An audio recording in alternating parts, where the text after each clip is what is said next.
नमस्कार, जय हिंद, वंदे मातरम। मित्रों, आपका उज्जवल क्लासेज आठवीं पर मैं भागवत त्रिपाठी स्वागत करता हूं, अभिनंदन करता हूं। मित्रों, आज के इस वीडियो में मैं क्लास 9th के विद्यार्थियों के लिए हिंदी काव्य से संबंधित दूसरा लेसन लेकर उपस्थित हुआ हूं, जिस चैप्टर का नाम है पदावली। इस पदावली की जो रचनाकार है, कवित्री हैं, वह मीराबाई जी हैं। मीराबाई जी को प्रथम हिंदी साहित्य का प्रथम महिला कवित्री भी कहा गया है। तो मित्रों, मीराबाई जी की जो प्रसिद्धि हुई है वह पदावली से हुई है।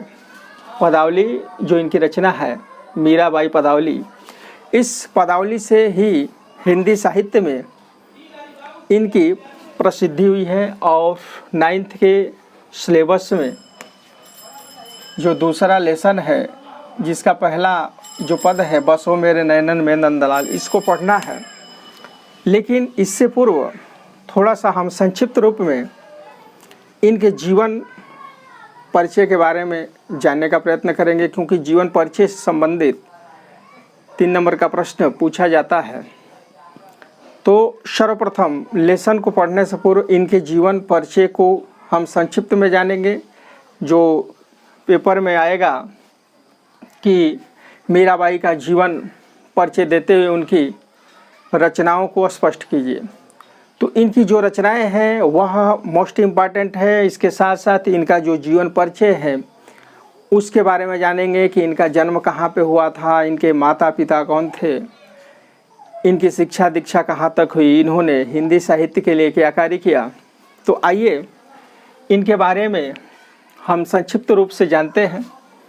यहाँ बोर्ड पे आपको देख रहे होंगे कि मीराबाई जी का जो जन्म हुआ था जीवन परिचय में, वह सन 1498 ईस्वी में हुआ था। इनकी जो मृत्यु है वह 1546 ईस्वी में हुई थी। तो ये दोनों इम्पॉर्टेंट है। कोई भी रचनाकार हो या कवि हो, उनका जन्म सन और मृत्यु सन यह पूर्णतः आपको याद होना चाहिए। यहाँ पे आप देख रहे हैं 1498 और मृत्यु है 1546 ईस्वी। तो इस तरह से आप देख रहे हैं कि मीराबाई टोटल ये 48 वर्ष तक जीवित रही है। 48 वर्ष की अवस्था तक यह हिंदी साहित्य की सेवा की है या हिंदी साहित्य में रही है। तो इनका जो जन्म समय से और मृत्यु सन तक की जो समय अवधि है वह मात्र 48 वर्ष है। 48 वर्ष में ही इन्होंने हिंदी साहित्य के लिए अपना महत्वपूर्ण योगदान दिया। इनका जो जन्म स्थान है वह चौकड़ी, मेवाड़ अर्थात राजस्थान राज्य में एक गांव पड़ता है, जिस गांव का नाम है चौकड़ी। चौकड़ी में इनका जन्म हुआ था। इनके पिता का नाम रत्न सिंह था और इनके जो पति थे वह भोजराज जी थे। और यह जो भी रचना लिखती थी वह जो रचना थी वह ब्रजभाषा में थी। तो इनकी रचनाओं में जो भाषा है वह किसमें है? ब्रजभाषा में है। तो आइए हम इनके जीवन परिचय के बारे में संक्षिप्त से जानने का प्रयत्न करते हैं। जोधपुर के संस्थापक राव जोधा जी की पपौत्री, यानी जोधपुर के जो संस्थापक थे वह राव जोधा राव जी थे। तो जोधा राव जी की यह क्या थी? पपौत्री थी, नातिन थी।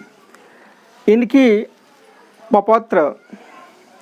पपौत्री थी और जोधपुर नरेश राजा रत्न सिंह की यह पुत्री थी। यानी इनके जो दादा थे, दादा का इनका नाम था जोधा जी, और जोधा जी की यह नातिन थी, एक तरह से पपौत्री थी। और फिर इसके बाद इनके पिता जो रत्न सिंह है, तो रत्न सिंह जोधपुर के राजा हुए।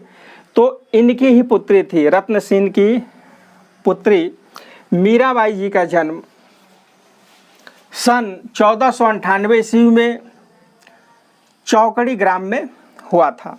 ठीक है। जोधपुर के संस्थापक जोधाराव जी की पपौत्री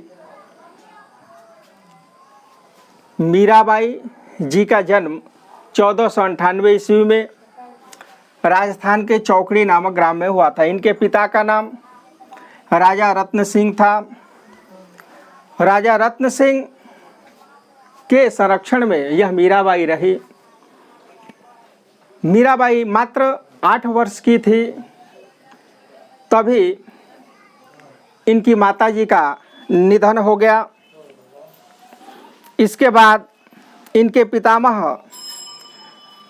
दादूराव जी इनका पालन पोषण किए। दादूराव जी के संरक्षण में यह रही। दादूराव जी एक धार्मिक प्रवृत्ति पुरुष थे। मीराबाई जी के हृदय में ईश्वर के प्रति प्रेम की जो भावना उत्पन्न हुई वह बचपन में ही हो गई। 8 वर्ष की अवस्था में मीराबाई ने ना जाने कब कृष्ण को अपने पति के रूप में स्वीकार कर लिया। अर्थात 8 वर्ष की अवस्था मात्र में यह मीराबाई कृष्ण भगवान को ही अपना पति मान बैठी। उन्हीं की हमेशा पूजन अर्चन किया करती थी। उन्हीं के भक्ति में सदैव लीन रहा करती थी। घर के सदस्यों को इस बारे में जानकारी न था कि मीराबाई ने कृष्ण को पति मान लिया है। वो जानते थे कि यहाँ पूजा करती है, लेकिन आंतरिक हृदय से मीराबाई ने कृष्ण को ही अपना आराध्य देव, आराध्य स्वामी मान लिया था। धीरे धीरे समय गुजरता गया। मीराबाई जब बड़ी हो गई तो इनके पिता रत्न सिंह, बड़े पितामह दादूराव जी अबेलो विचार विमर्श किए कि मीराबाई का हमें विवाह कर देना चाहिए। इस उद्देश्य से इनका विवाह चित्तौड़ के महाराजा राणा संगा, चित्तौड़ के एक राजा महाराजा थे राणा संगा, तो राणा संगा के पुत्र भोजराज जी के साथ इनका विवाह संपन्न हो गया।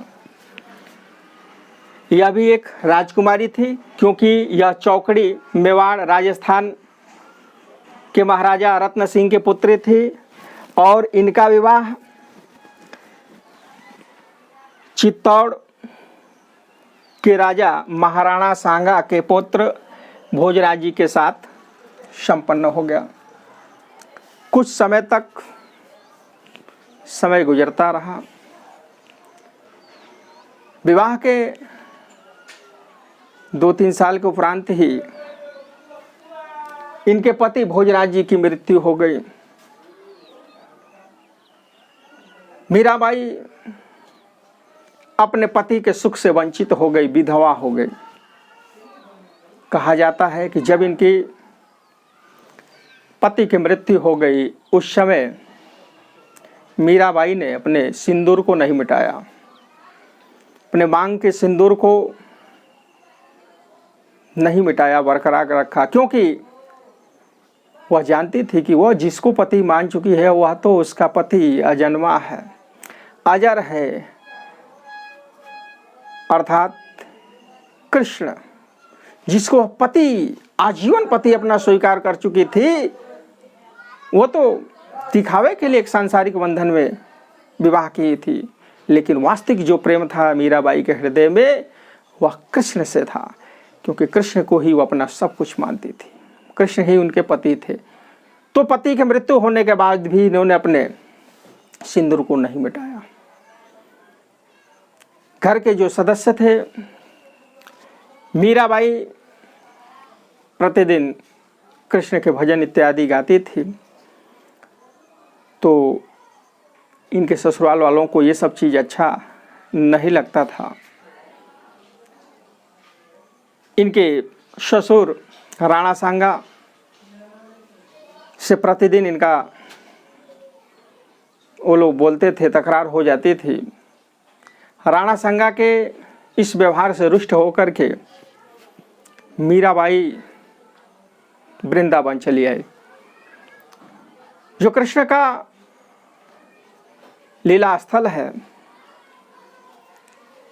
उस वृंदावन में आ गई और उसी स्थल को ही अपना आजीवन निवास स्थल मीराबाई ने बना लिया। साधु सन्यासियों के साथ कीर्तन मंडलियों में रह करके मीराबाई सदैव कृष्ण के भजन को गाती थी, कृष्ण के भजन में ही लीन रहा करती थी। ये सब कार्य मायके वालों को, ससुराल पक्ष के लोगों को अच्छा नहीं लगता था। ससुराल पक्ष के लोगों ने विचार किया एक बार मीराबाई की हत्या करने का।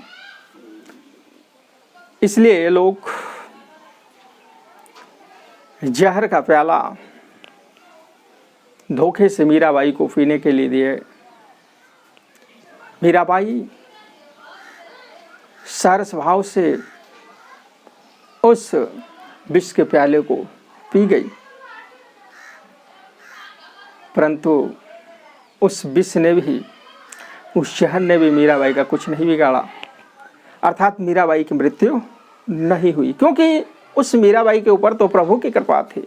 और जब तक प्रभु नहीं चाहेंगे तब तक उनका कोई भक्त हो और अभक्तगण कितना भी अहित करने की कोशिश करें, जब तक ईश्वर नहीं चाहेंगे तब तक उस भक्त का अहित नहीं हो पाएगा। मीराबाई साधु सन्यासियों के सत्संग में रह करके कृष्ण के भजन में लीन रहती थी, कृष्ण के भजनों को गाती थी। इनकी इस प्रसिद्धि को इनके ससुर राणा संगा ने भी सुना, जाना, इनकी रचनाओं को भी उन्होंने पढ़ा, तो उनके मन में बहुत ही प्रसन्नता उत्पन्न हुई। कई संदेशा भेजा गया मीराबाई को बुलाने के लिए, परंतु वह मीराबाई आने के लिए तैयार नहीं हुई। कहा जाता है कि माता की जब साया 8 वर्ष की अवस्था में उठ गई तो इनके पितामह दादूराव जी के संरक्षण में रह करके यह शिक्षा दीक्षा ग्रहण की। बचपन से ही इन्हें वेद पुराण रामायण इत्यादि की कहानियों से लगाव था। बालक अवस्था में ही कृष्ण के भजन इत्यादि, कृष्ण के पूजन इत्यादि में निमग्न रहा करती थी। जब इनकी प्रसिद्धि हो जाने के बाद संदेशा देकर भेजा गया कि मीराबाई आप वापस आ जाओ, अपने ससुराल में आ जाओ और अपने घर को संभालो, हम लोग तुमको पूजा पाठ इत्यादि करने से कदापि नहीं रोकेंगे। लेकिन मीराबाई तो हमेशा हमेशा के लिए सांसारिक मोह माया के बंधनों को त्याग दी थी। सदैव सदैव के लिए वह वृंदावन में जाकर के वृंदावन को ही अपना निवास स्थान, अपना मायका, अपना ससुराल मान करके, कृष्ण को अपना पति मान करके, आराध्य देव मान करके वो पूजा पाठ इत्यादि करती थी। कहा जाता है कि मीराबाई ने एक पद गाते हुए कि हरि तुम हरो जन की पीर, गाते गाते भगवान श्री कृष्ण के मूर्ति में ही समाहित हो गई और द्वारिका में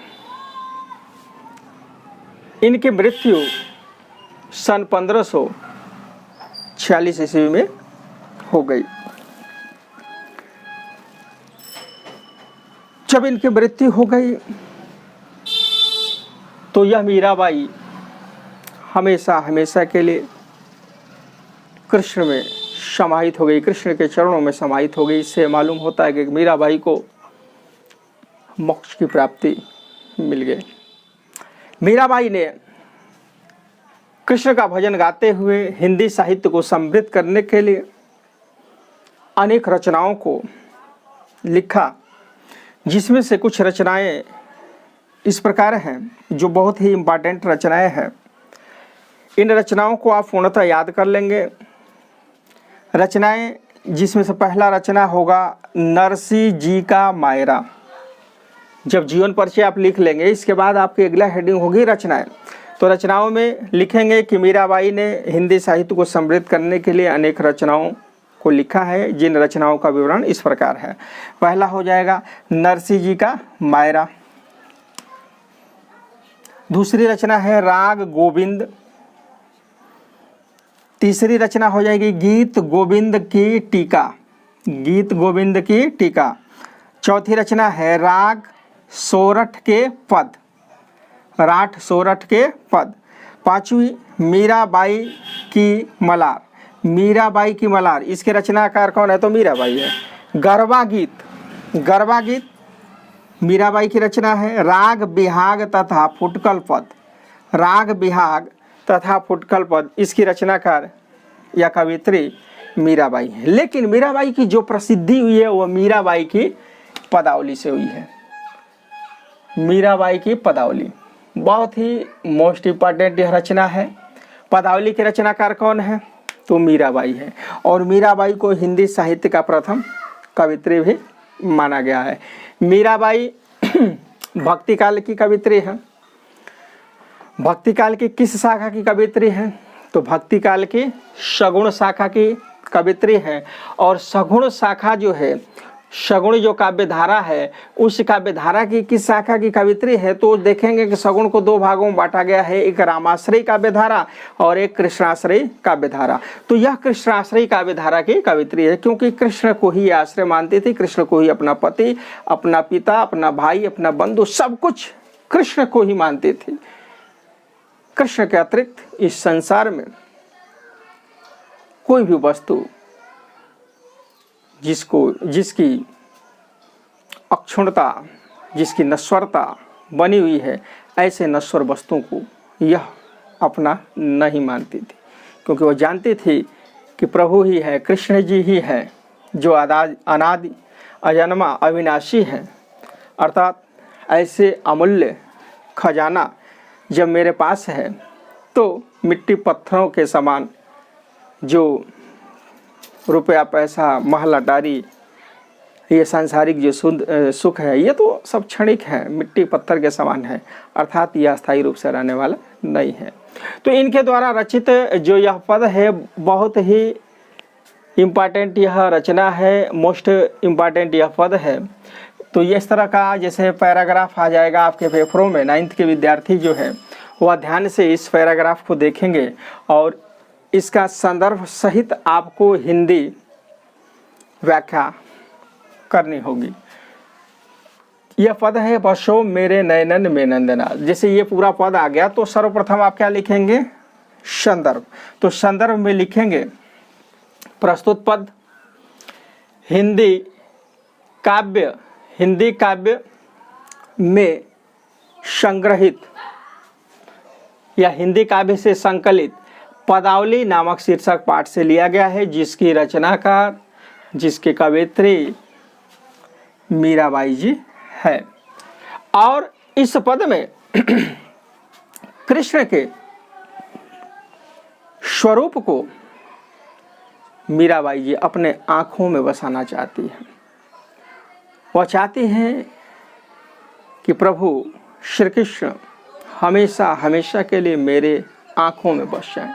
अर्थात मैं जिधर देखूं उधर सिर्फ कृष्ण ही कृष्ण नजर आए। तो कृष्ण भगवान के किस स्वरूप को वह अपने नेत्रों में बसाना चाहते हैं, इसको हम पद के माध्यम से देखेंगे। मीराबाई कहती हैं, बसो मेरे नैनन में नंदलाल, बसो रे मेरे नैनन में नंदलाल, मोर मुकुट मकरा कृत कुंडल अरुण तिलक दिए भाल, बसोरे मेरे नैनन में नंदलाल, बसोरे मेरे नैनन में नंदलाल।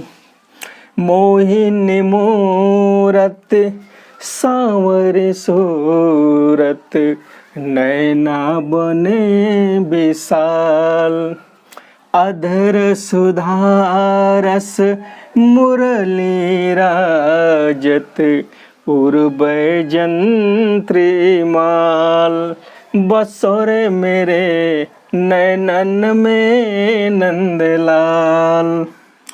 क्षुद्र घंटिका कटि तट शोभित, नूपुर सबोद रसाल, मीरा प्रभु संतन सुखदाई, भक्त बछल गोपाल, बसोरे मेरे नैनन में नंदलाल।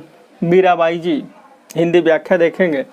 मीराबाई जी इस पद में कहती है, बसो मेरे नैनन में नंदलाल। हे नंद के लाल अर्थात कृष्ण। नैनन माने क्या होता है? नेत्र। बसो माने बसना। हे नंद के लाल अर्थात कृष्ण, आप हमेशा हमेशा के लिए मेरे आंखों में बस जाइए। बसो मेरे नैनन में नंदलाल। हे नंद के लाल अर्थात कृष्ण जी, आप हमेशा हमेशा के लिए मेरे नेत्रों में बस जाइए। तो नेत्रों में बस जाइए, लेकिन कौन से स्वरूप को वह बसाना चाहती है अपने आंखों में, वह देखेंगे। मोर मुकुट मकराकृत कुंडल, अरुण तिलक दिए भाल। मोर मुकुट, वह उस स्वरूप को अपने नेत्रों में बसाना चाहती है जिस कन्हैया के सिर पर मोर पंख का मुकुट लगा हुआ हो। मोर मुकुट मकराकृत कुंडल। मकर, मकर मने मकराकृत मने मकर की आकृति का, मकर मने होता है मछली, मछली के आकृति का कुंडल। मछली के आकृति का कुंडल अर्थात उनके कानों में मछली के आकृति का कुंडल सुशोभित है। मोर मुकुट मकराकृत कुंडल, अरुण तिलक दिए भाल। अरुण माने क्या होता है? लाल। तिलक माने तिलक, और भाल माने होता है मस्तक। यानी कृष्ण भगवान के उस स्वरूप को बसाना चाहती है जिनके सिर पे मोर पंख का मुकुट सुशोभित हो रहा हो तथा उनके कानों में मछली के आकृति का कुंडल सुशोभित दे रहा हो तथा अरुण तिलक दिए भाल, उनके मस्तक पर लाल रंग का टीका लगा हुआ हो। ऐसे स्वरूप वाले भगवान कन्हैया को, नंद के लल्ला को मीराबाई जी हमेशा हमेशा के लिए अपने आंखों में बसाना चाहती है। वह कृष्ण भगवान से प्रार्थना कर रही है कि हे प्रभु, आप ही मेरे सब कुछ हो, आप ही मेरे गुरु, मेरे पिता, मेरे पति, मेरे भाई बंधु, सब कुछ आप ही है। तो मैं आपके अतिरिक्त किसको अपने नेत्रों में बसाऊं? इसलिए हे प्रभु, मैं आपसे प्रार्थना करती हूँ कि बसो मेरे नैनन में नंदला। हे नंद के लल्ला अर्थात कन्हैया, हमेशा हमेशा के लिए आप मेरे नेत्रों में बस जाइए। मोर मुकुट मकराकृत कुंडल, जिनके सिर पे मोर पंख का मुकुट लगा हुआ हो, मछली की आकृति का कुंडल जिनके कानों में सुशोभित हो रहा हो, जिनके भाल माने मस्तक पर लाल रंग का तिलक लगा हुआ हो, ऐसे स्वरूप वाले कन्हैया मेरे नेत्रों में आप बस जाइए। मोहिनी मूरत सांवर सूरत, नैना बने विशाल। जिस कन्हैया का, जिस कृष्ण का मूरत मोहिनी हो, मन को हरण करने वाली हो, तो मन को हरण करने वाली जो उनका रूप है वह मोहिनी है। मोहिनी मूरत सांवर सूरत, उनका जो सूरत है, उनका जो चेहरा है वह सांवले रंग का हो। तो मोहिनी मूरत और सांवले रंग के चेहरे वाले, सांवले रंग के सूरत वाले, जिनके नैना बने विशाल, जिनके मुख पर बड़े बड़े नेत्र सुशोभित हो रहा हो। तो ऐसे बड़े नेत्र वाले कन्हैया मेरे आंखों में बस जाए। मोहिनी मूरत सांवर सूरत नैना बने विशाल। जिस कन्हैया का स्वरूप ही मोहिनी हो, जिनका सूरत ही सांवले रंग का है, जिनका नेत्र विशाल हो, बड़े हो, ऐसे नेत्र वाले, ऐसे मोहिनी स्वरूप वाले वह कान्हा, वह नंद के लल्ला हमारे नेत्रों में बस जाए। अधर सुधारस मुरली राजति उर्वैजंत्री माल। अधर, अधर माने होठ, सुधा माने अमृत, मुरली राजत, मुरली राजत माने मुरली, राजत माने सुशोभित होना, उर माने हृदय, वैजंत्री माल माने वैजंत्रियों की माला। जिनके होठों पर अधर सुधारस, जिनके होठों पर अमृत जैसा रस सुशोभित हो रहा हो, अर्थात जब वह मुरली बजाते हैं ना कन्हैया, तो ऐसा लगता है कि जैसे मुरली से अमृत की ध्वनि टपक रही हो।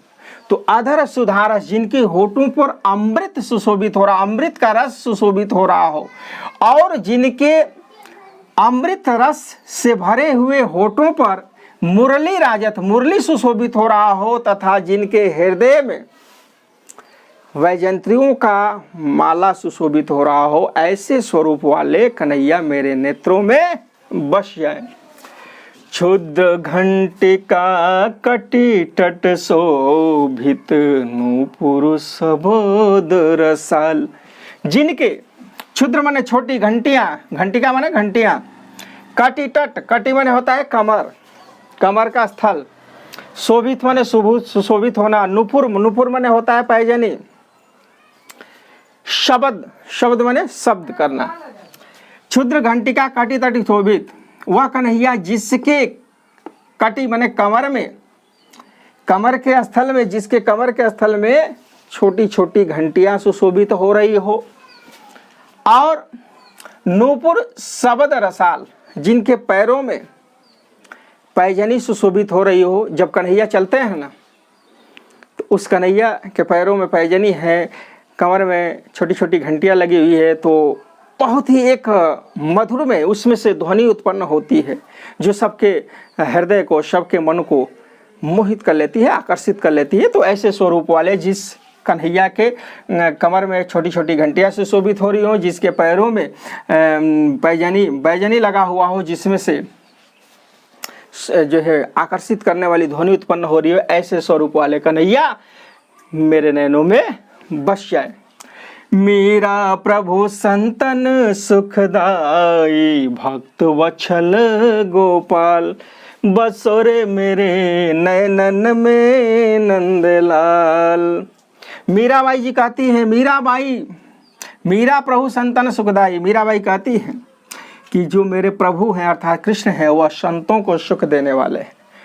तो मीराबाई के प्रभु अर्थात संतों को सुख देने वाले भक्त वत्सल गोपाल, वत्सल माने प्रेम, भक्तों से प्रेम करने वाले वह गोपाल, गौ के पालक, नंद के लल्ला कन्हैया मेरे पति, बसो मेरे नैनन में नंदा, मेरे आंखों में बस जाए।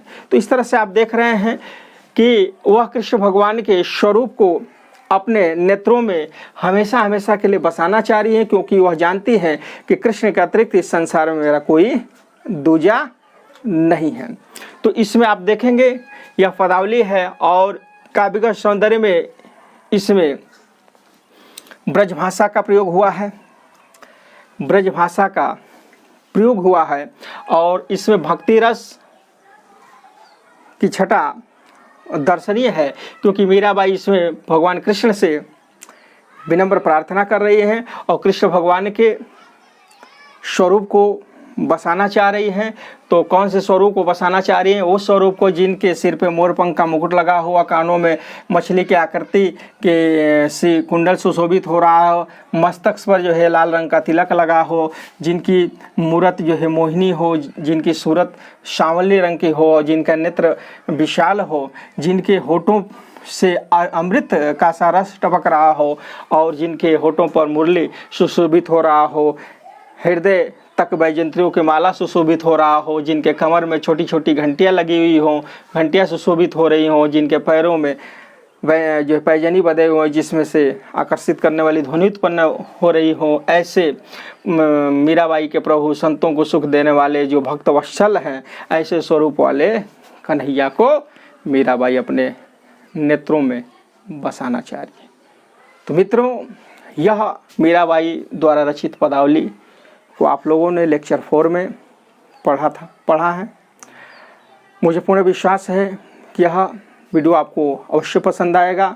जो लोग हमारे इस चैनल पर नए हैं, प्लीज़ हमारा जो चैनल उज्ज्वल क्लासेज RTP है उसको सब्सक्राइब करना न भूलें और इस वीडियो को पूरा शुरू से अंत तक देखें, क्योंकि जब तक अंत तक नहीं देखेंगे तो कोई भी वीडियो हमारे चैनल से जाता है वो आपको समझ में नहीं आएगा।